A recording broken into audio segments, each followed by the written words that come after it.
One of the things I'm asked quite a lot is, how is the emotional enrichment that we practice with wild animals applicable to working with your domestic animals, your horses, your dogs, your cats, whatever?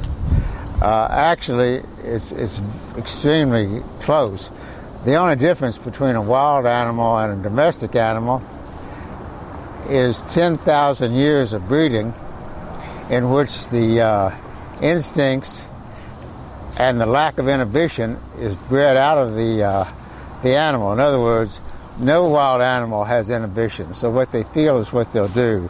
That's why it's so difficult to work with a big cat, and why it's never completely safe unless you exactly know what that animal's feeling and thinking and how to react to it.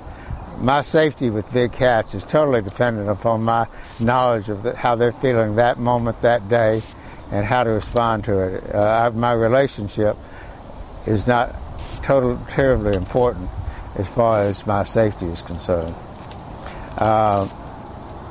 With a domestic animal, they have many of the instincts and attitudes that a wild animal has, but they've got inhibition, and they also have had all of those very wild instincts bred out of them, as I said, over 10,000 years. But they still have the same attitudes and feelings and motivations and emotions. So they still respond, as these animals do, to feeling secure and content around you, and to feeling comfort and security by your presence. And if you work with them with positive reinforcement, in the same way that we work with these wild animals, you'll have a much more content, secure, stable, well-balanced domestic animal. I have dogs and cats and so forth at home, just like everybody else, and I work with them not that much differently than I do with these animals.